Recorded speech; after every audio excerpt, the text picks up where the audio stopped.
New York, big city of dreams.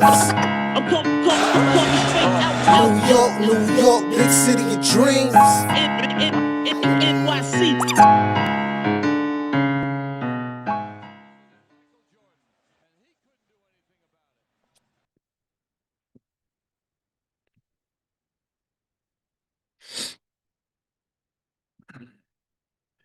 So the drive home from my dad's place in Waxahachie takes about 25 minutes. That stretch of I-35 in South Dallas is poorly lit, super dark, it's flat, it's mostly made up of storage units, distribution warehouses, and graveyards, actually, oddly enough, where my grandparents are buried. It's a kind of darkness that William Faulkner described as like where time doesn't exist or without time. And I was driving, smoking a joint in my car. I was hotboxing after the game. And about halfway there, the smoke filled up the car. And I opened down the window. I cracked the window, and the smoke rushed out in this panoramic way. And I looked up into the skies, and I was pretty baked by then. I could have swore I saw the face of James Dolan wearing a fedora, staring at me out of a sky like one of H.P. Lovecraft's monsters. And beneath him, was a skeleton wearing a Knicks jersey. He was on a horse, and that horse was white, and that horse was death, and all of hell followed with him. This is where I am right now after a game two loss. It's just me tonight. Jay Ellis is attending to personal business. Ebony might join us in a little while. She's taking care of her family. So it's right now, it's just me. I apologize for that. And I am going to try to work through the absolute dense and deep existential dread that I am feeling right now as a Knicks fan that has only known not enough. I've known so much throughout my life of poverty, both in real life, growing up very, very poor for the majority of my existence until semi recently, and also poverty on the Knicks side, where even when life was beating me up, even when life was knocking me down and kicking me in the ribs, this only sports team that I had to root for and to hopefully bring me some sense of collective joy was the New York Knicks. And since I decided to use the Knicks as this kind of passing of a torch from my father to me, I have only known not enough. And not enough doesn't mean all pain. Not enough just means exactly what it is. There is a lack of something, and something is the finality of winning. We saw that in '04 when we got swept by the Nets. We saw that during the Melo era where Stoudemire was either injured or punched a fire extinguisher, or Tyson Chandler made Roy Hibbert look like Kareem Abdul-Jabbar, or Jason Kidd forgot how to shoot threes. We saw it when Julius Randle was completely obliterated from the offensive steam against the Atlanta Hawks. And even though we were the fourth and they were the fifth, we could not win and lost in 5 games. And we saw it now with this Jalen Brunson led team, 2 second round exits. And now we are finally in the Eastern Conference Finals. And even at home, the only arena in all of the NBA arenas that is not an advantage for the home court team, but an advantage for the away team for some cursed reason, the Knicks are now facing down the barrel of 0-2, going back to Indiana. So, what do we have to look forward to? Well, for one, Jalen Brunson is still on this team and still able to play. I know he rolled his ankle there in the second half. I didn't look too serious. He still initiated the offense throughout that and didn't need extra rest in order to get ready for the fourth, and played fairly well in that storm bath that gave us another look at life at the end of the fourth quarter. That's something to be happy about, because when you have Jalen Brunson on your team, you always have a chance. Now, what else we have to look forward to is this is only 2 games. It's not the end of the series. Yes, we are in an 0-2 deficit, but we are going on the road now where we've actually had more luck, certainly in the postseason, where we've only lost once. I believe we were 5-1 on the road. And playing in Indiana is not Boston Garden, thankfully. Those hits barely have enough Wi-Fi to ignite all of their computers. They certainly don't have enough energy and fandom to ignite an entire arena to make any type of advantage for them. But I think Madison Square Garden has proved to be fertile ground for collapsing and existential dread when it comes to our hometown Knicks. And I say hometown even though I'm here in Dallas because they play in New York and that fandom, that blood runs through my veins, even though it's sometimes I wish it didn't. Tonight, though, is not one of those times. I'm still optimistic. This is still a better place than the Isaiah era. This is still a better place than the Phil Jackson era. Still a better place than the Scott Layden era. Still a better place than the Steve Mills era. We are still winning. Now, what hurts the most is this is the most wide open I've seen the NBA in the 25 years that I have been watching very closely, and especially in the 10 years I've been covering the NBA professionally. This is the most wide open that everyone in the playoffs has a puncher's chance before these conference finals started to win a chip, which meant three teams that had never won a chip before in Oklahoma City, Minnesota, and Indiana, and one team that hadn't won in over 50 years in New York. So, no matter what, history was going to be made. But I think of those four teams, the Knicks are on a completely different trajectory than the other four. Minnesota, that did have a lot of losing. Very short-lived playoff success during the KG era. Only saw the West Conference Finals once, I believe, in 2003, lost to the Lakers, who won the chip. But Indiana has had a lot of good success. The early 90s, the early 2000s, coached by who? Rick Carlisle, who was a head coach during the Malice and the Palace. He had a very championship contending team until all the suspensions from the fallout of that fight that involved Steven Jackson, Jermaine O'Neal, and Ron Artest. But that team, coupled with the Dane Granger and Paul George team that beat the Knicks that went to the East Conference Finals in 2013, also had success. And now this Halliburton team, back-to-back conference finals appearances. I would say that that's pretty damn good. Minnesota now has turned around with one of the greatest American superstars we've seen in the last 15 years, Anthony Edwards, and a very solid Julius Randle, with not including last night, and a very active Rudy Gobert. So they've been in contention for the last 2 or 3 seasons since adding Gobert to their roster. Chris Finch is a very good coach, and then there's not really much that need to be said about OKC, which has been gifted in the exact opposite way that we have, where from the moment that they were conceived in the boondocks of OKC, they traveled, and on that plane was Russell Westbrook and Kevin Durant coming to one of the smallest cities in the nation to wear their jersey across their chest, and in 2 or 3 years compete for championships, even though they didn't win. 4 MVPs in the about 17 or 18 years of existence is a charmed life, a life that we as Knicks fans do not know. Only Knicks fans, baby boomers who are 65 and older, can have any semblance of that level of winning and luck, and seeing that type of blessing, that many blessings at one time. That those only Knicks fans who can. While we are the Gen X and Millennial and Gen Z generations are stuck in this awful muck of an anew that is, you just always feel like when you're about to get out of the quicksand, some hand from the dark nether regions pulls you back in, and there you are, stuck again in the darkness, grabbing at anything you can to try to get back out. And this Jalen Brunson game was much better than the last one. I thought he played very much under control. I thought he had his shot diet was back to normal, and he really was trying to pick his spots and not force the issue. I have no issue with the last second attempt at the end of a game. I thought that was a Brunson shot. He was wide open by his standards. That's a shot that maybe 7 or 8 guys in the entire NBA are able to make, and Jalen Brunson is probably top 2 in those percentages after Steph Curry. So that was a shot that I was happy with, but it did not go in. That type of luck I can live with, because those are things that you tried your best at the end of the day and say, okay, we didn't do it. But the effort on defense collectively, the effort all around of moving the ball, the effort of Tom Thibodeau in terms of rotations, the effort of the minutes distribution, and the effort of how many guys were played, those are things that are very much in your control that I thought were absolute L's across the board.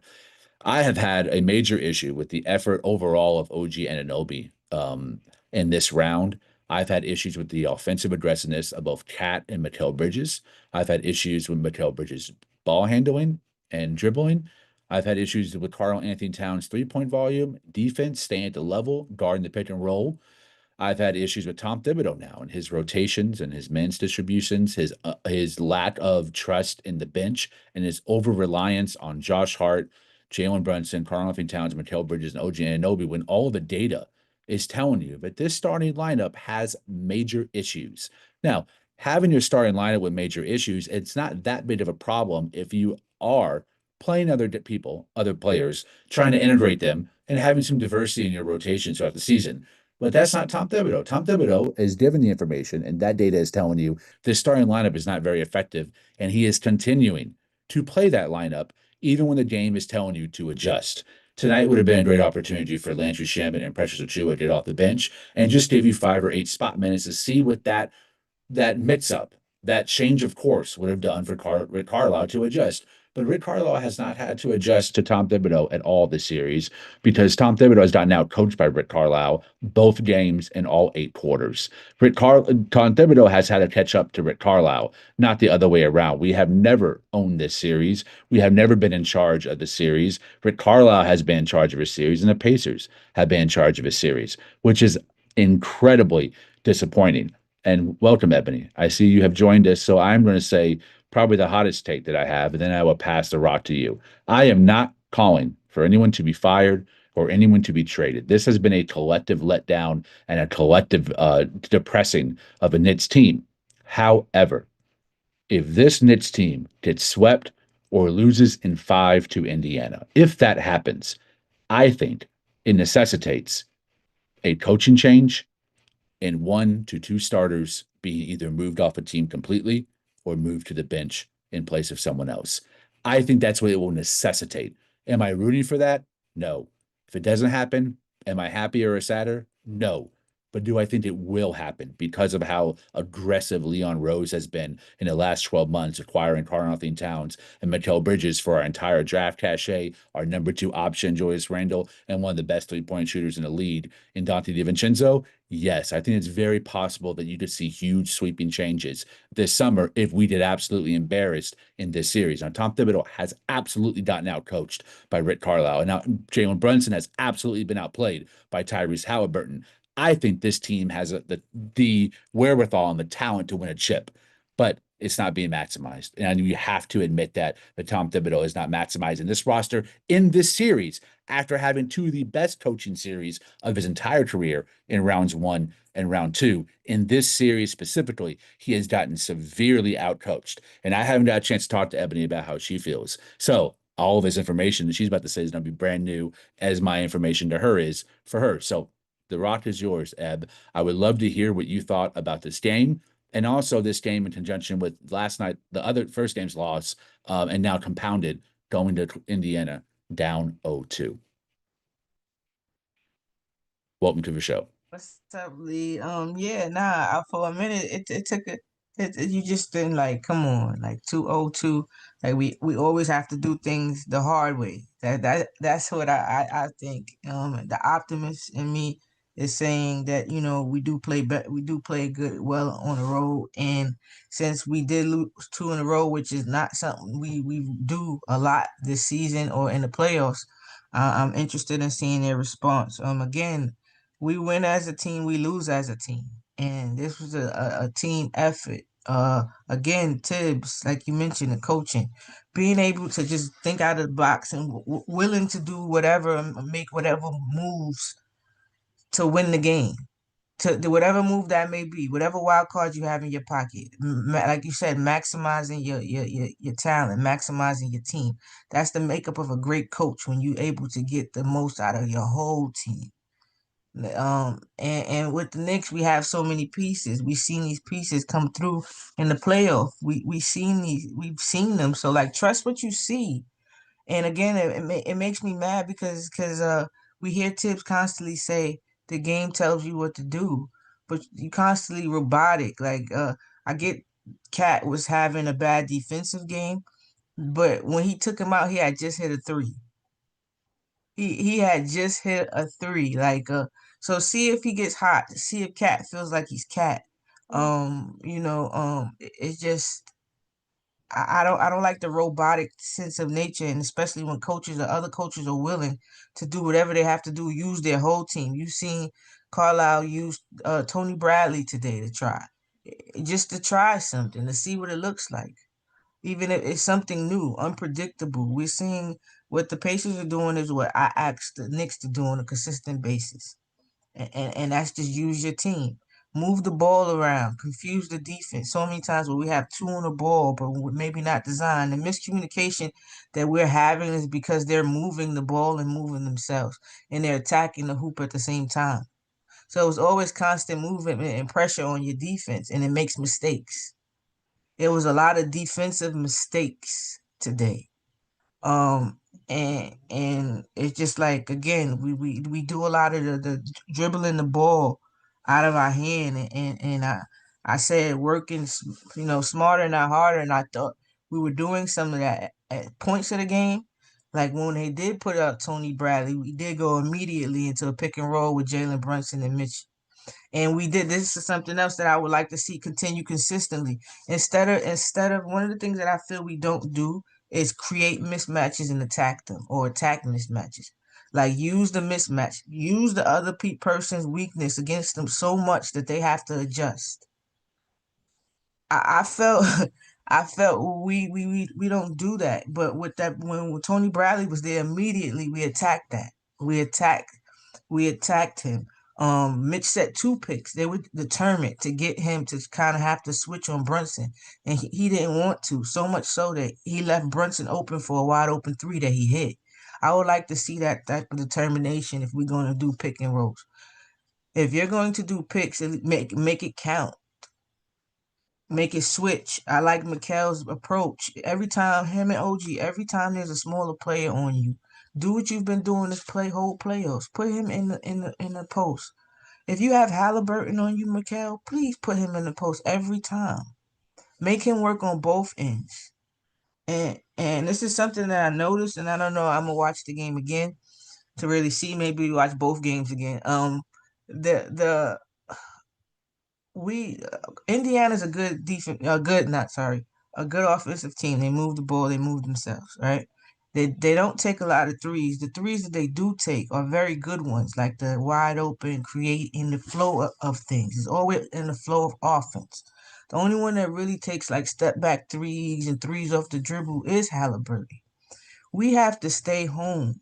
Like defensively, even Mitch with the good game that he had a lot of defensive laps. His not staying home hurt us a couple of times. The whole team has to stay home. Home. They're not trying to. They're trying to either get to the bucket or the mid range. They're not really trying to do step back threes and things of that nature. They want to get everything with the flow. Again, the only person that really does on the move is Halliburton. We saw Miles Turner had to take one three. One dribble on a three at the end of the game. He was wide open, but he missed because it wasn't set. They're set shooters, majority of them. So, and they don't take a lot of 3 pointers. I think in the next game we have to make them take more, get them out of their comfort zones because they're very selective like us with their threes. They're efficient with it. Great points. And I also want to address the chat. I am not advocating for firing Tom Thibodeau, nor am I advocating for trading anyone in the starting lineup. If I was in charge and I was Leon Rose, I would keep everything as it is. However, I think that if I was watching the Atlanta Hawks or the Charlotte Bobcats or the Orlando Magic, and they were in this situation, and I was looking at Tom Thibodeau in his fifth year, going into his sixth year next season, and I was like, it was also like year, what is 3 or 4 of a Jalen Brunson leadership role. I would be like, this team has underachieved by my standards in terms of where we are in the ECF. We overachieved by beating the Boston Celtics. That is certainly a fact. But now we're in the ECF against a lesser talented team. I think we are underachieving going down 0-2 at home as a 3 seed. That's my opinion. So I think if I was looking at the Hawks, I would say year 5 and their head coach, the first move I would probably make is trying to find a different win that season. See if they can unlock the talent that is obviously in more supply for the Knicks than the Pacers to see that he has a better scheme or a better approach to maximizing their talent on both ends. That's how I would look at it. I don't know who that coach is. All I do know is Tibbs is now in year 5, and the longest it's taken a head coach to win a chip with an organization was Mike Malone. It took him 8 years, started in 15, didn't win till 23. 8 years to Mike Malone. Everyone else did it in under 5 years. You know, at the rosters and what they inherited and make excuses or reasoning for that happening, just telling you the statistical facts. I'm just here regurgitating the quantifiable numbers. I'm not giving you any reason for it. I'm just stating fact. Tibbs is known going to this is year 5 going to year 6. And we've only hit the East Conference once. And when we did, we were being greatly outcoached by Rick Carlisle. I think one of the things that Rick Carlisle has really done that Tibbs has not responded to and not adjusted to, besides the extended rotation that are making our guys worn out by the fourth quarter, he's really removed that side pick and roll with Jalen Brunson, guard to guard screens or a bid to a guard. It's allowed us to have a little bit better leeway in our offense because Hart would usually catch the ball in those situations or be the screener and then a dribble handoff for him, and then he would create some action in that top corner on the right or the top corner on the left. They're really pushing everything beyond the arc at the top of the tee, and they're making us make decisions far away from the three-point line, near the half-court line, in high pick and rolls that have been at our advantage all season. They become disadvantaged because they're blitzing now and they're causing turnovers that did them only, 5, 6 dribbles to the hoop, maybe some 3 to 4 for Halliburton or Neesmith. They're getting really easy looks and transition points. And every time we make a run, they start blitzing it again. They did us out there by the 3-point line. They force a turnover and they extend the lead, or they push even further away from whatever run we're trying to culminate. That's really hurt us. And Tiz has had absolutely no adjustment for that. Again, I feel we just playing a rush game. I don't know what it is or what they're doing, but we're not thinking. We're working against ourselves. You mentioned the force and Stan Van Gundy. I don't like him, but he says something that was very true. That when they set the picks, they have to mean it. They have to set good picks. You have to set good, strong picks, because if they're playing you that aggressive and you set a pick, then now they can't get over it. You create a mismatch now. You create a mismatch, and now you have this big that's high, and Brunson will be, or whoever the ball hand should be able to take advantage of that now, right? But if they're able to get over, then now it doesn't work that way. You get what I'm saying? Now you got to work harder because you had to work to get over the screen. Now you got to work to get past the same defender that you just had on you, and it stops the offense because there is no mismatch, there is no movement. So what I would like to do is what I would like to see more from them was what I asked. Go back door, fake to the ball and go back door, fake dribble handoffs. Use their aggression for them. They're young. Head fakes. Use their anxiousness against them. Ball fakes. You have to move their defense. You have to and just do little things. The little things go a long way. You see people look off to see if the screen is coming and get blown by pause by every time. It's little things. So yeah, just if they're going to play you up that high again, movement has to be key. Because if you slip off their body. If you can guard, if you can make space, you can get yourself to the basket or get to the mid range or get to the bucket. We just and also if the setting the screens, these fake screens where they just brush them off a little bit, that's not going to work either. That's Um, a I like that point a lot. That's a great way to counter for those listening. Is if you are seeing that one of your few options be a high pick and roll, the movement will create backdoor cuts, and the defense isn't set back there because you have 2 on the ball with Jalen Brunson, or if it's Deuce and Bride or Campaign, that allows for an OG Anunoby or Mikal Bridges cut backdoor, which the Knicks usually employ the first half of the first quarter. They did tonight for OG. Typically, it's Mikal Bridges, but tonight OG Anunoby was a recipient. Sometimes Josh Hart of the backdoor cut that started the game and he was wide open. The problem is Indiana prefers to defend that type of action than a one-on-one post up between Karl-Anthony Towns or JB on Nimhard. That's what they don't want, and they really struggle guarding those one-on-one. They won't either kind of move the ball around the rim because they play the gap so well, and they steal those passes because most of those passes, not JB, they're really what's the word? The telegraphed. They're lazy, low IQ passes but they're used as bailout. You're passing it because you have to bail out the shot clock instead of, oh, I know that as soon as I catch this, that my teammate, because we've ran this play in practice, is curling around me and I'm gonna hit him in advance to where it's right into his chest and he can lay it up. That's not what's happening. These are lazy broken passes from broken Yeah. plays. They're not Yeah. being grabbed and turned over. Nah, you're right about that. You know how I felt. That's been one of my gripes against Brunson. That's been and I've given him grace because he's done so much for us. And I said, he's still learning the role and learning how to manage the game and be the game changer at the same time. It's what he's trying to learn to balance. At times, yes, people always point to assists, but you have to put context behind an assist. I always call that the Harding pass. Oh, James Harden, people always point to his assist number, but if I'm getting double teamed and people are forcing the ball out of my hand, and I find the open man because people are forcing the ball out of my hand, and then they hit the shot, that's an assist. Did I really intend for that to happen? Maybe not. You get what I mean? Very, So very true. so that's what I mean. That's what I said. In Indiana, they do it intentionally. It's intentionally. It's always within the flow. So if Yeah. that's what they're going to do, we have to adjust, and that's what is crazy because we have been adjusting, but it's just like this game, we relaxed a little bit. It's like we felt that we had them.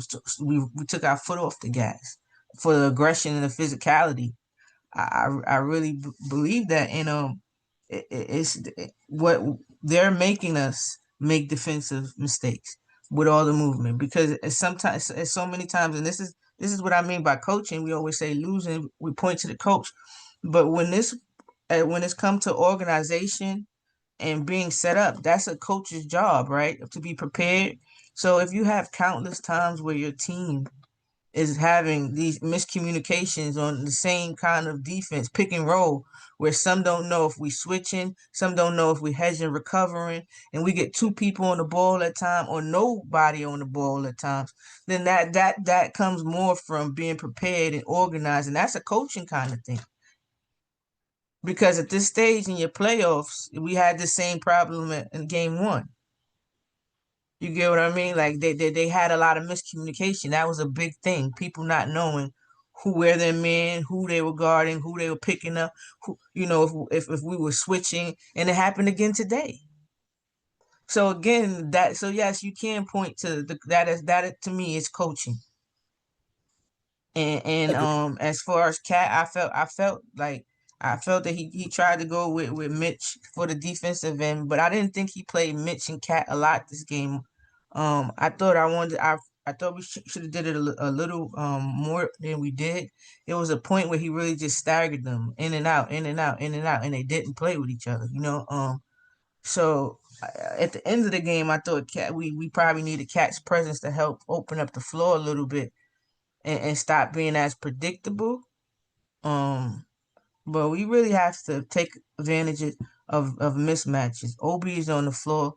We know that he's not the best defender. Why are we not attacking him? Halliburton, we know he's not the best defender either. Attack them, attack them, attack them. Take turns if you don't want to be predictable. Move the ball. You go. We're gonna get Hallie on you. You get what I mean? You go. We're going to get so and so on you. It's your turn. You get what I'm saying? You can do that too, but that comes with movement and being intentional.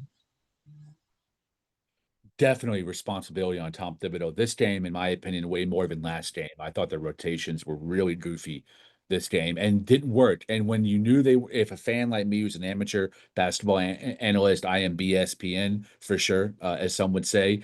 I don't know as much as Tom Thibodeau, but I was watching the campaign minutes not working about 3 minutes longer than it should have been out there. So to me, if it's literally giving you nothing on offense and he's getting cooked on defense by larger defenders because campaign, we've always said all season, he's great and it's on ball, sometimes point of attack if you're guarding someone who's a little bit smaller, but they're fairly big at every position. Pause. So you have to pick your poison. And in my opinion, when the campaign mans are failing you, yank them. Try something else. It doesn't mean overplay Brunson. Try Shaman. Let's see what he's Yeah, got. Try DeLon Wright. See what he's got. To me, this yeah, was a Precious Achua game, but there should have been some guard rotation diversity in the backcourt because Deuce Bride again fell flat tonight. He has not been the 10 point per game spark plug we've needed off the bench. He's been a secondary, like the seventh guy. We really need a sixth man. And firing Tom Thibodeau is not going to solve all of your problems because this lineup, the starting lineup, the net rating is telling you it's not it. It's not it on offense. It's not it on defense consistently. I think, okay, if you fire Tibbs, the problem still arises at the starting five. The pick and roll coverage between Brunson and Cat is still an issue. You have to address that. Move Cat to the four. Get a real center. Maybe it's Mitch. Maybe it's Hot Porty. I don't know. But Cat and Brunson can't be in the mix guarding the pick and roll coverages. I Firing think we pitches and everything. I think we have a real center. That I do. I think that's but that's in the future about the starting lineup. I Oh, don't who are we think talking about? Mitch or Mitch. Hot Porty? But yeah, but he's injured a lot, so it's hard to pin on him for Yeah. the whole Well, we season. see I think this new journey and being with the training staff and the way he's taking care of his body, it looks like he's even learned how to fall a little bit better. It's intentional. His balance is there. So it's not as awkward. It's not as out of control. I think we see more Mitch. But we're speaking of just the team now. Again, I still believe we have enough. We just again, like you mentioned, we're not maximizing the talent. The fact that we can't get everybody going, or we make everybody create their own shot. Like Mikal has found his way. He has to do that. I hope he takes what he's done in this game and just immediately take it throughout the whole game to next game. Don't wait. I'm cool with fourth Kel Bridges. I like that, but I think he can have even a bigger impact if he does that the whole game. Like it seems to be a rhythm. He's a rhythm player too, maybe. Because yeah, it takes him a minute to find his way in the game to make his impact offensively in the game sometimes. And I believe maybe just maybe today showed him immediate what he can do. And I hope he continues, especially if Stuart Little is on him. Immediately go, go, go, go, go. Same thing with Nimhard. You see these smaller players on you. You like to do the fadeaway. You like to do that. Do that. You get what I'm saying? It's too many times where we just have OG and Mikal standing on the opposite, uh, wings. They're just there. There's no movement. Maybe flash Mikal, send OG baseline. Just a little bit of movement to keep people not so steady, so they're not setting up on you and they can't think. Anything like if you're moving, I have to move my player and then I have to locate the ball, like you have to do it both. And sometimes the focus lacks. Like we saw our focus in that game again. Coaching, it has to be coaching, and if it was coaching and Mitch did this, then that's lack of focus on him. But both, I blame both of them in that sense. I know that's your instinct to guard the paint, but you have to be locked in that situation. You know what I'm saying? Locked and aware of what this possession means. And have to stay home. We have to stay home. That's it. That's simple as that. Um, they're a team that needs to pass the ball around. They're a team that needs to share. And it has to come in a rhythm. Game one was definitely favored the pace of the Pacers. We had no ability to control the pace and slow it down. We played to them and fell into their hands. And so when it came time to the fourth quarter, we were outside of our ability to get our sets running, and we relied on desperation grenades, and it caused a lot of turnovers. And then they ran and ran and ran and hit walk up threes, 4 in a row from Neesmith. This game, I thought the Knicks did a better job of controlling the pace. I would actually say the Pacers played to our pace tonight, but it still didn't lead to a win. And that to me is distressing and disturbing, because if the pace is in your advantage, but you are not playing the moves that maximize that, meaning the twin towers of Mitch and Cat at the same time to benefit from a slow down game where Mitch isn't having to cover multiple ground and crash out the threes because he's also providing rim protection. You are not maximizing their roster to its full capacity. That's what I put on Tibbs as well on the offensive end. We were missing offensive rebounds in a time where both those guys should have been on the floor in the last 3 minutes. Mitch should have been there with Karl-Anthony Towns. Josh Hart should have stayed his ass on the bench, in my opinion. And I think if there's anyone in the starting lineup that could be moved, it's him. I think that I saw the chat. I agree. The end of the nepotism cronyism, like, oh, Tibbs and me have been friends for a long time. I was his agent. The Villanova guys winning, nothing matters but winning. Nothing. The Villanova ties should not matter. The long-standing CEA ties should not matter. You do what is necessary to improve this roster. If that means trading hard, that means firing Tibbs. I don't know what the answers are. I'm not smart enough. But whatever they are, you can't be afraid to do them. And Leon Rose has put himself in a very precarious situation because this roster was built to beat Boston. We beat Boston. But the opposite of that type of lineup is the Indiana Pacers. And we are not built for them because our bench is rail thin, and the ones that do play, Tibbs doesn't fully trust. So they're not out there in moments where we either have to claw back or show something different or mix it up in freestyle. they don't get played because Tibbs doesn't trust them fully, which is a very dangerous place to be when you're mixing business with friendship, which is what this team is built on, the power of friendship. So if this, I'm only speaking in terms of worst case scenario. If we lose in 5, or God forbid we get swept, there must be changes. And I don't think just firing Tibbs is enough. It needs to be a culmination of addressing deficiencies on defense, because defense wins championships.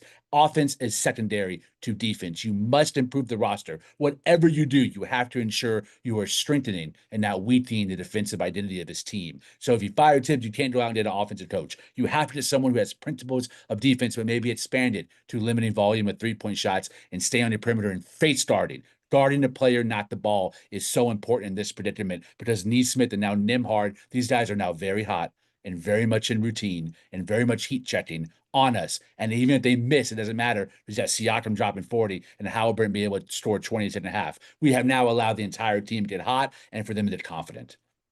Yeah, he like you mentioned, I mentioned last game. Even though we was playing well, I still didn't feel like we was playing good basketball. It was a lot of dribbling, air out the ball. It was a lot of defensive lapses too, and I felt we let too many paces go off early. Like they got into rhythm early. I felt we did better with that because see, at halftime, Siakam was the only person with double figures. I think he had like 23 a half or whatever, and nobody else had double figures. So I'm like, all right, that's good. I think Halliburton had about 2 points at halftime too. So it was like, okay, if one person is gonna go off, we can take that. We can take that, especially if Siakam, because his points were basically mid ranges. So it was basically trading twos for twos at that point. That's why, it was the back and forth, back and forth. But then we started letting everybody get into the game. Now you can't let you want Halliburton to be a scorer. That's what you want. You want him to be a scorer. You don't want him to be a scorer and a playmaker. That can't happen. So we really have to stay home. Every time I was looking through the before the preview, and I meant to mention, I don't know if I did or not. I looked through some of their games, and every time they've had like 6 people in double figures, they win. That seems to be the magic number. Getting 6 of their players in double figures equals definitely a win for them. And again, this is what I mean by team, and this is what I preach for the Knicks, and this is what we were doing. But we've stopped this round.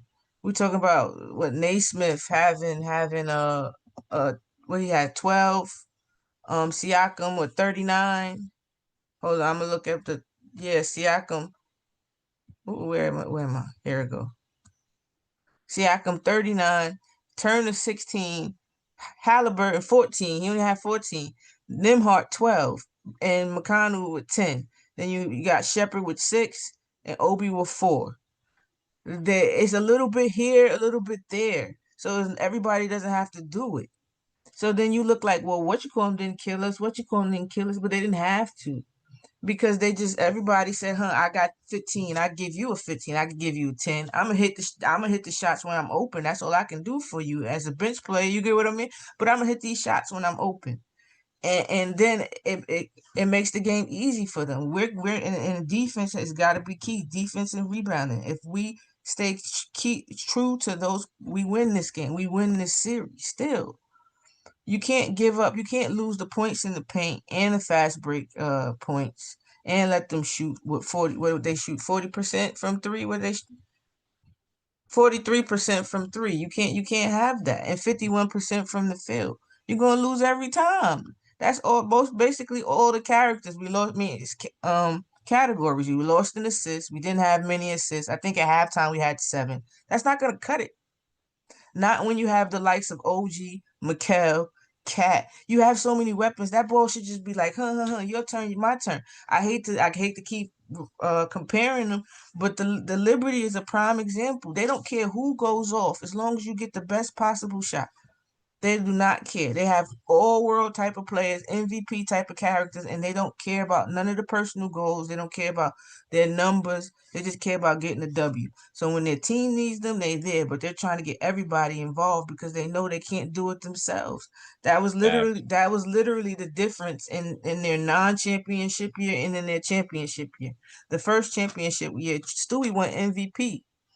but her numbers said MVP. And then they made her say, okay, you Stewie, you be Stewie, but we're not gonna let everybody else do it. We're not gonna let anybody else do it. So what Stewie come back to? She bought into the system. I'm gonna get confidence in my whole team. The whole season, that's what she did. In the whole playoffs, that's what she did, and they rewarded her.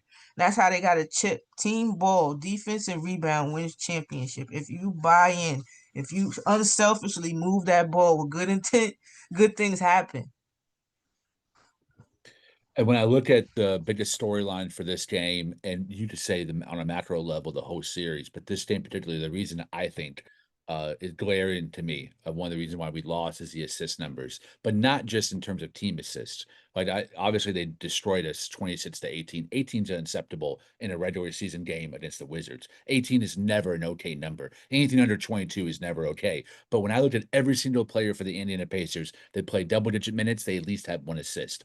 Even Ben Shepherd, Obi Toppin, 2, TJ McConnell, 4, Bandit Mathurin, 1, Andrew Nimhard, 2, Turner, 1. At the center position, Siakam on fire, 39, still had 3. Neesmith, 1, Halliburton, 11. I look at the Knicks, different story. Brunson, 11, Bridges, 2, Hart, 1, OG, 1, Cat, 0, Mitch, 0, Payne, 1, Deuce, our backup point guard, 2, Karl-Anthony Towns, 0 assists. For much of a magical playmaker as he'd be, sometimes he focuses too much on the flashy assist and not the efficient assist. That is unacceptable. That shows two things to me. One, the offensive scheme is not evolving. It doesn't necessarily have to be good or bad, but it should evolve. Carlisle's has evolved. Certain guys at the hot hand, they ride it. When it starts to cool off, he starts spraying the ball around to find the most efficient shot around the perimeter. Smart. I mean, understandable. It's what every coach should do.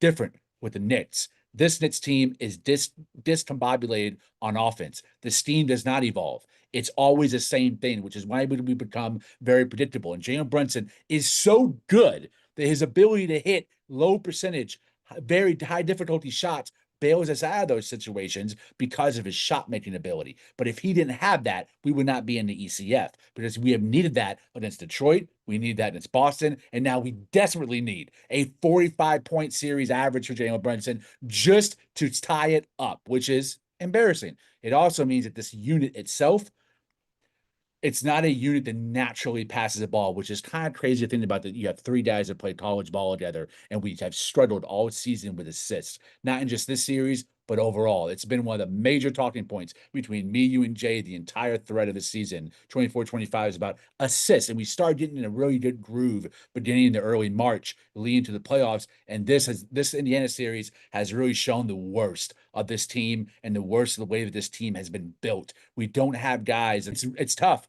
We have it's when we bring the ball up and it's Mikal Bridges. I don't trust his dribble. I don't trust his handle. I don't even trust him catching passes off ball, cutting behind the baseline. I don't trust it. Josh Hart has been awful this series, especially on defense. Atrocious. OG Anunoby has looked gassed at both 4 quarters because he's playing too many minutes. You need some Landry Shamet or at least solid production from your bench unit and McBride and Payne to alleviate that offensive necessitation. When Brunson sits, OG feels like he has to do everything, and he does, but he's not doing it efficiently, and it's wearing everybody out. Yeah, Achua, definitely Achua Shaman. Like use the lineup, the bench lineup we had during the season and see what happens. Every series is different. I know you went to a shorter bench, but again, you have to use your wild cards. They're adjusting to what you're doing in the playoffs now. They have tape of what you do in the playoffs now. This is the 3rd round. They have 2 rounds of tape of you, what you've been doing in the playoffs and things other teams did to slow you down at work. They can pick on that and all that, so that happens. But you have to try to use your bench. Precious, this might be his series. A team that really doesn't have, Miles Turner can be on the perimeter at times, and if he's guarding Cat, then that leaves Achua to maybe get to the basket and not have to finish over such a huge player. Maybe he can do his energy going back door and cutting, or just being in that dunker spot. Maybe it helps a little bit. His picks, him setting screens and rolling. Uh, maybe in Shaman again, his 3-point shooting, his defense again was solid. This this year. He had a bad series. Try him. This definitely could be a Shamit, a Shamit style series. Just adding an extra spot, an extra unpredictability. Like in the Detroit series, they really had to worry about him because he was shooting well before that series. Maybe try to help get that back into effect where people have to worry where he is too. Um, I think in the playoffs there is no tomorrow, so you have to pull out all the tricks. You can't just be robotic. You have to sometimes go out of your comfort zone to get what you want. Championship is not easy. It's not easy to get. If it was, everybody would have one. So you gotta do the move. You have to take the steps. Maybe something that's not something you really would have done before, but you have to now, just to see how it reacts. Just like Carlisle did, a couple of minutes, 1 or 2 minutes, and then he seen Tony Bradley. Okay, maybe that didn't really work, but you did it. Let me pull you out. I tried. That's it. I tried. But to have questions and regret that's not good. Yeah, I'm not sure like what the answer is. Again, I'm not smart enough. Tom Thibodeau is way smarter than me. You're way smarter than me when it comes to schemes and X's and O's. It's tough for me to say this is what they should be doing because I've never been in that position, and I know it's a lot more difficult than it looks like on TV. But what I do know are just the stats: 48 point paints tonight. How do you stop that? Because when Mitchell Robinson and Karl Town share a court together, we have had some advantages on the offensive end. To me, it's been more effective offensively than it has defensively because they move the ball so quick. They're so fast off the ball to get rid of it, to move it in rotation that Mitch is great at recovering, but it wears him out in 15 minutes straight. Really wore out his legs tonight when he's having to cover so much ground. When Karl-Anthony Towns is at the 4, he is just confused starting to pick a roll. Is he as a 5? And then what his modus operandi is to get into a deep drop and allow all these layups at the rim or allow for them to throw it back out to the perimeter. And now Mitch has to go crash out and guard the perimeter because Cat has decided to get into an aimless drop. And now the 3-point line is open. So I don't know. Again, I don't know how to solve these issues. We are not built for this team. We're not built to stop a 14-man rotation. We have a great starting 5. Our bench is anemic. And outside of Mitch, no one showed up consistently. To me, Mitch has even been more of an offensive threat than McBride because of his straining and how effective he's been in pick and roll with Jalen Brunson. Way more effective than Karl-Anthony Towns. He's been the best player offensively for us, and he's probably only scored 3 or 4 points a game in these 2 games. Deuce has been a total letdown this series. Not last, not Detroit, but this series. I Payne has thought been, I Payne's been a like letdown. Deuce game. I like Deuce game one though. I did. I thought he played decent. I thought he should have actually been on the floor a little bit more. I I agree just he should have been on the floor too, but he wasn't. I can only judge on what was mhm. allowed to have happened. That's you can blame Tibbs or not blame Tibbs. I think Brunson should have also been on the floor, not for Deuce. Maybe sub out Josh Hart or Mikal Bridges. I don't know. Again, I'm not the coach. The point is we're just not built to beat this team because when we expand beyond our top 5 rotation, which has a horrible net rating, horrible defensive rating, and horrible offensive rating, it really we don't have guys that match the energy and production of their end of the bench rotation. So I'm not sure how you stop it. Maybe do something really obtuse, like start throwing in a zone. Maybe expand it to Landry Shamet and DeLon Wright into the rotation and remove Cameron Payne and go 9 with those guys or 8.5. I don't know. I'll leave that to the experts. All I do know is it is so damn hard being a Knicks fan because shit's never easy. Ever. It's not even close to being easy. It is always an uphill battle, even when we're good, even when we're the 3rd seed. It takes so much emotional depth to deal with the ups and downs of this damn organization. Yeah, I agree. It is what it is.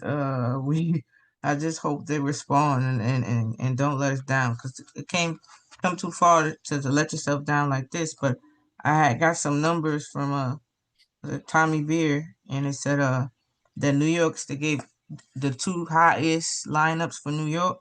The first was JB, Deuce, OG, Hart, and Mitch, and they came in at plus 25.5 in 36 minutes, right? And then it was the second best lineup is JB, Deuce, Mikal, OG, and Mitch, and they came in at 25.5. And both of those lineups is Mitch and Deuce, and then both of those lineups exclude Cat. So I thought that was interesting, and it was like, whoa, like wow, that's not good. You know, that's not good. And we we say this. I see nostalgic saying to switch the starting lineup. That's not going to happen this year. They're not us knowing who Tibbs is. Agreed. Um, I don't see that happening. I see that maybe switching the starting five in the future, like after another training camp type vibes. But during the playoffs, no. And even if the starting five, I'm cool with that starting five. But if you have to bring in somebody a little earlier because they're not giving you the spark you need early in the game, do that. That's all I'm asking. If somebody has it that night and you're running plays for them, let them finish the game out. Don't just go to automatic lineup that you're comfortable. Read the game. Let it really talk to you. Trust your team. Truly trust your team. I thought OG was having a good halftime. I forget what his shooting percentage was at halftime, but I know he had, I think, a good shooting percentage, and he went 6 for 11, which is not that bad. He didn't shoot well from three, 2 for 6. Um, but doing that, we need more volume from people that are having good shooting nights. I feel way too many times we just completely like let them cool off. And then go like remember, oh yeah, you were hot. Do you still have it?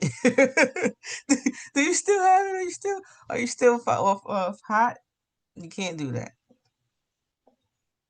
I thought I'd said this to my dad. I was watching with him tonight. When I saw Pascal Siakam drop by 23 in the first half, I said, I think we're going to win this game because I think with the way that they're structured, if they're depending on one or two guys, Halliburton and Siakam, for the majority of their points, I think we have an opportunity to stop everybody else and not have everyone else have sky high confidence and shooting wide open.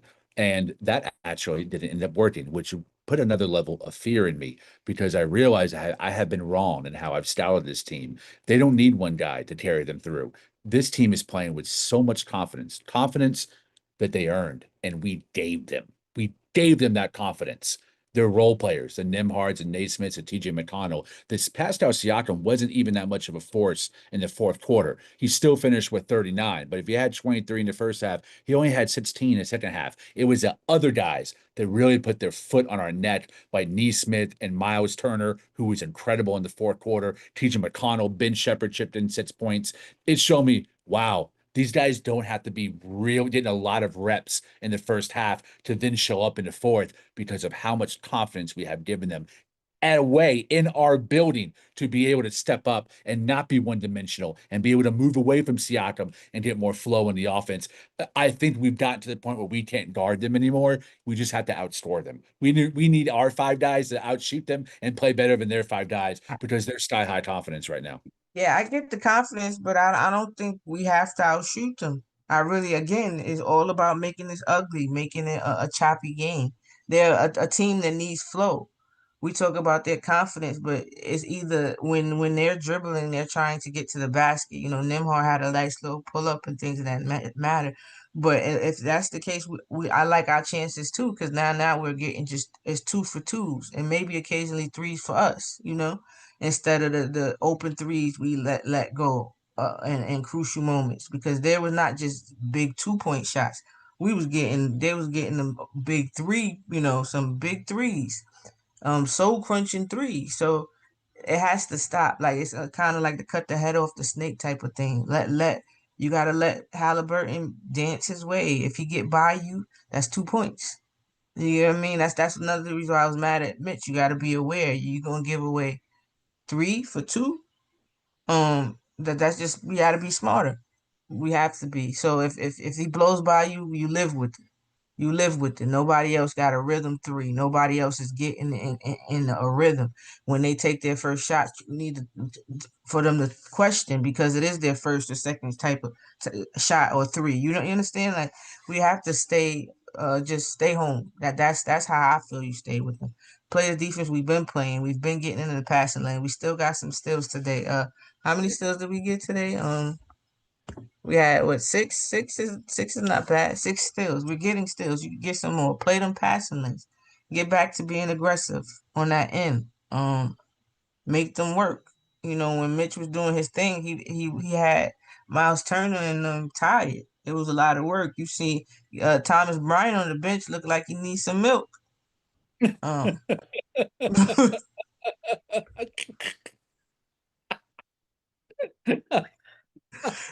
so like that's what we gotta keep putting make them pause fill us on both You ends. know who doesn't need milk is Deuce Bryan. My boy can't guard the snow bunny. Mm. And the predicate made a good point. He made a good point just now. He says we lost in 7 games last year with 7 plays. Why continue to play 7 or 8 plays? Facts. I agree. I like that I agree. question. Why? Again, we have more pieces. Why not use it? The Prairie Kid definitely knows ball. This is a time for Tibbs to throw away the game plan and adjust. It's time to expand their rotation and play different guys, just to do different looks, just to mix up the rotation because they know what all of our sets look like with these 5 guys on the floor. Throw a freestyle out there, as you and I always talk about, and let's make them adjust to us, which they haven't had to do. No, they don't. You have to make them. I would like them to have put some pressure on them, make them have to change the way they play. Yep, Again, they don't have a lot of two-way plays. They have some two-way plays, but not everybody. They hire other folk. Um, what happens when you have to make them make a change, a decision between offense and defense? When you're making them take people off the court because they can't play defense, and now that their offensive prowess is off. If you have Shepard and you have McConnell and you have Nimhart, use their size like people use Jalen Brunson size against him. Why don't we attack people's weaknesses and our advantages? We have a big team. OG and Anunoby, flash the free throw line. Help yourself get closer. Maybe then post up. You closer to the rim. Same thing with Mikal. It don't always have to just be Jalen Brunson show. And also, I like Jalen Brunson off the ball more me so too. because he's behind the defense, and now they can't set up. And just the thought of them looking behind is enough to get somebody back door, maybe. Me too. Um, Me too. I like that. I need, and then I'm not saying people the dribble off make plays off the dribble. Again, movement. When you don't have ball handling, the ball moves faster than man, so you don't need it. You use your cutting, your timely cuts. You use pick and rolls.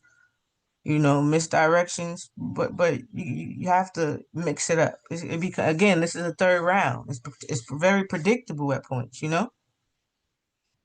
Well, there's a bright spot to all of this. You can spin the block on many of people who are now Mitchell Robinson fans, who are absolutely calling for him to be traded for Jonas Valanciunas earlier in the season. Mitchell Robinson was the X factor against Detroit. He was the X factor against Boston. Now this series, he's been the MVP in my opinion. He's been the best player on the court, playing at honestly an all-star level. If Rudy Gobert can be an all-star and Jaren Jackson Jr.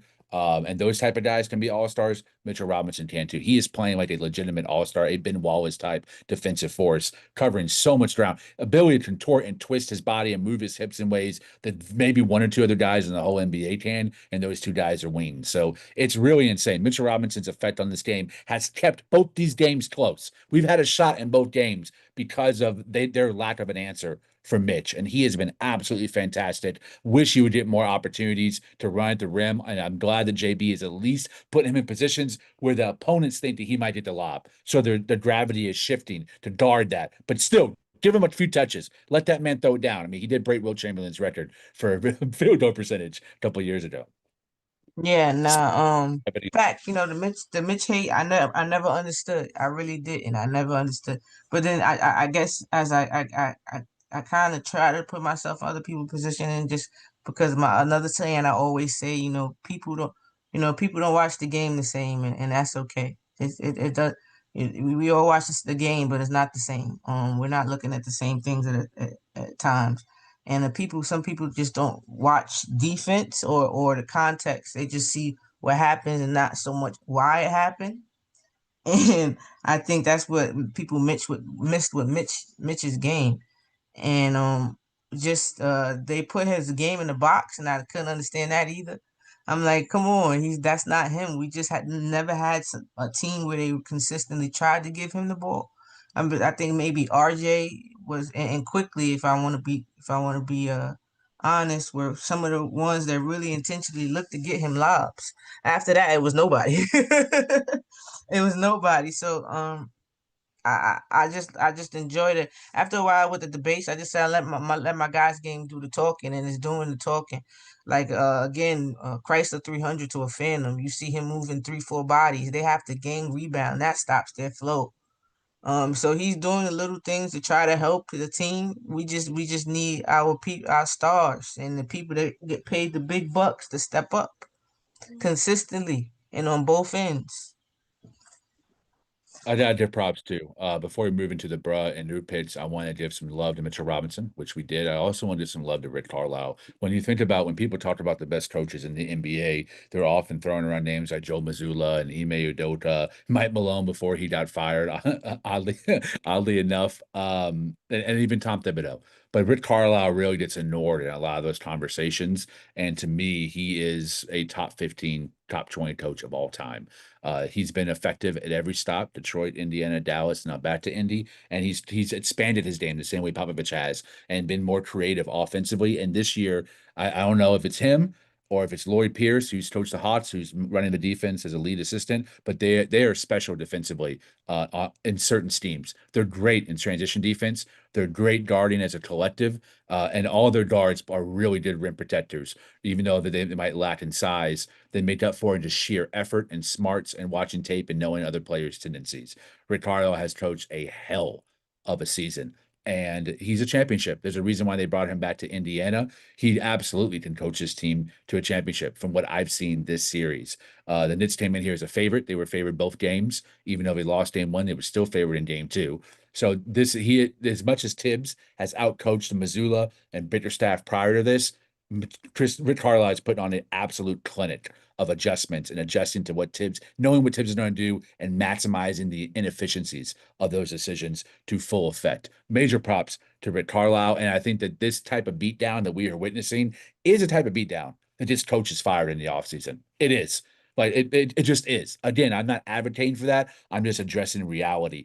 Going down 0-2 at home, if we just swept or five, I think it's on the table. And Ian Bedley hinted at that it might be on the table when they interviewed him earlier this morning on his show. He said if there's an embarrassing loss, we just swept or game five, it could be a conversation, but prior to that, it wasn't. Well, we're in a different situation now. I hope it doesn't happen, but to me, we are approaching apocalyptic times going back to Indiana down 0-2, but we're not going to give up because we've supported this team, all 82. A great roster. Tibbs is a great coach, and Brunson is a true superstar. So anything is possible. I was on mute. Yeah. I think so. It's not over till it's over. That's always my belief.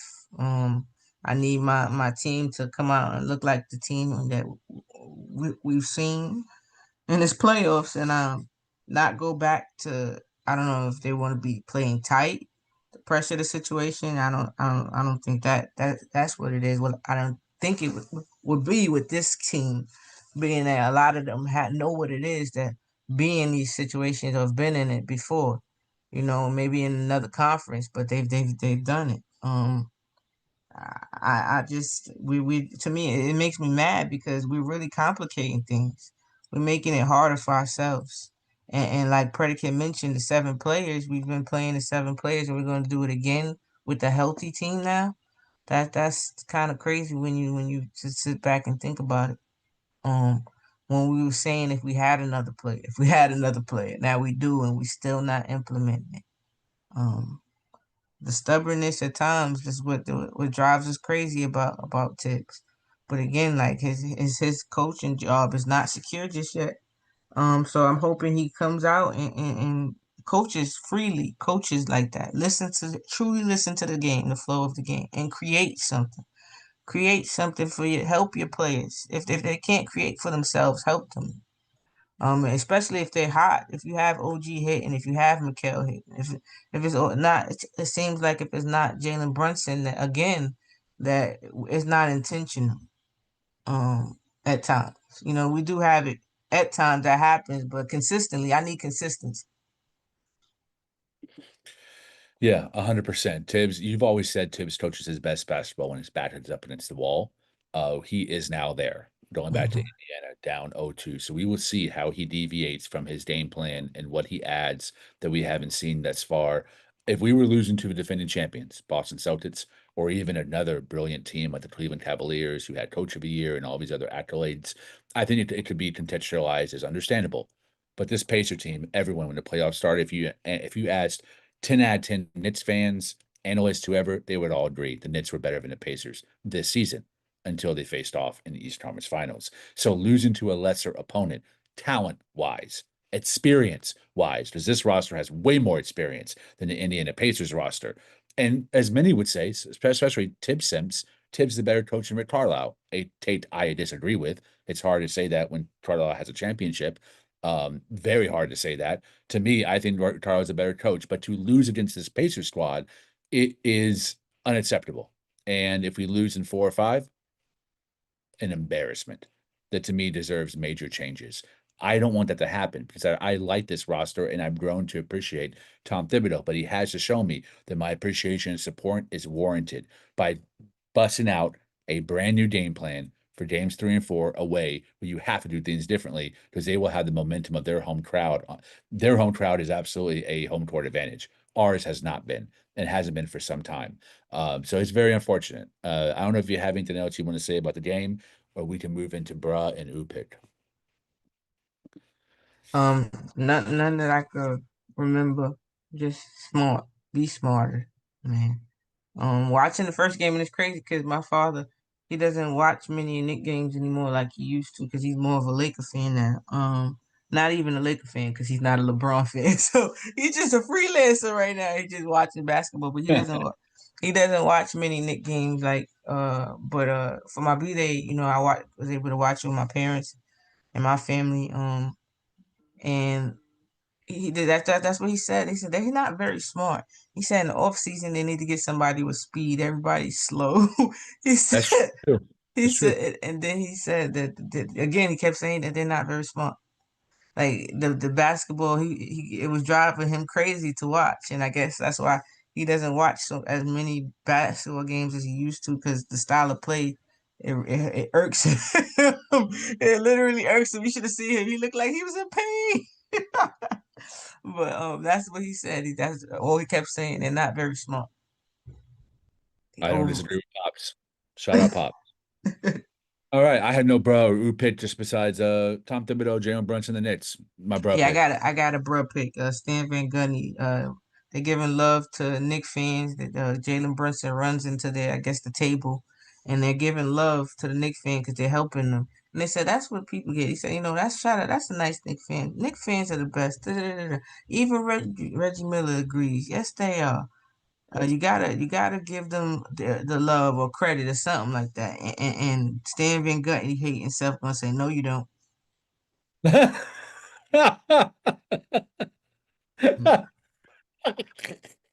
Like, how sour do you have to be, bro? Yo, that's hilarious. So he definitely gets my bruh pick. My other bruh pick goes to this new age of joining fan base after to root against the fan, the team that took your team out. I think that's soft, y'all. I think that's super soft. As a Boston fan rooting for Indiana, the Pacers, that's nasty. You just don't root for nobody. That's just nasty. As a net fan, I don't care. Root for the next team, that's nasty. Y'all still New York. That deserves a bro pick. I can't. I'm seeing it was 76ers fans rooting for Boston. Now they root like that's nasty work. I could never. I could never. It would be I want if they said who you want to win, I would say I want both of them to lose. That would be my response. That's how I respond to things like that. But no more bro picks. I do have a ooh pick. Um, shout out Hit to me. Shout out to KD. I know we get on him about his Twitter fingers and being sensitive, but he has said something that kind of that I've said before, and it was about the makeup of American basketball and how the last couple of MVPs have been from people from overseas, and he said that foreign players are being influenced by the American basketball. Those majority of those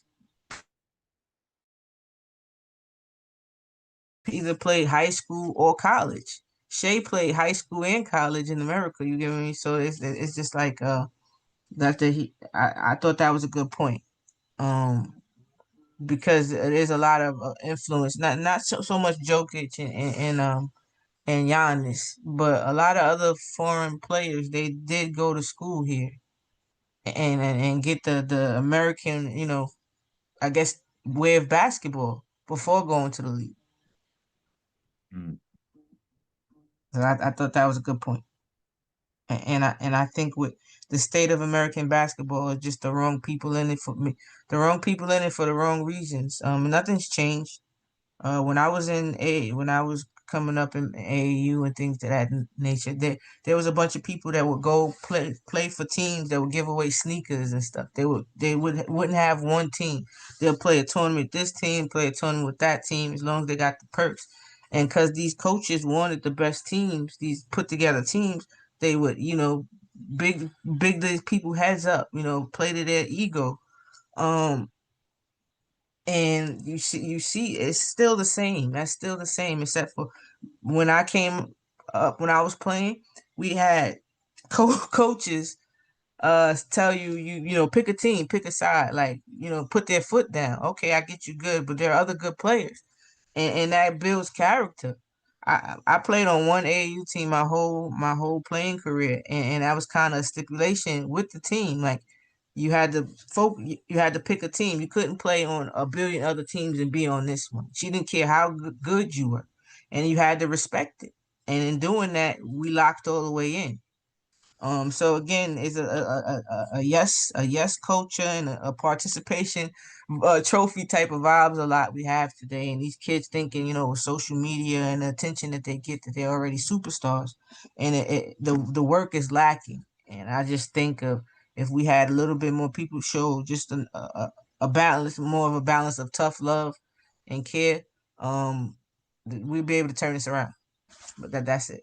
That's my sermon about American basketball. Very well said, sis. Very well said. And a happy belated birthday to you. I have no bruh or oo picks besides the Knicks as my bruh pick. So you can catch me on Twitter @_ Lee Escobedo, but also follow my main man, the predicate, Oyoma, @YodaFresh1. Great dude, great Kates, really knows his ball. I've had a lot of fun interacting with him on a higher level in the chat and on Twitter. He's just an all around great dude. So yeah, that's where to find me and the homie. Yeah. You can find me here after every post game. You can find me on Twitter, Twitch, TikTok, Instagram, and Mad Knicks fan. Pregame space on Twitter called Your Take Knicks with my guy Brutus. And Liberty season. So we do the post game space on Twitter called Ballin' with the Queens with my sis Queen. So yeah, that's where you can find me. Hell yeah. All right. Well, I don't even have to say it, but I'm gonna say it anyways, just because it's tradition. It is a mess out here in these niche streets. That's the show. We out of here. See you game 3. New York, big city of dreams.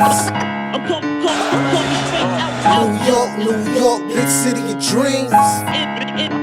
NYC.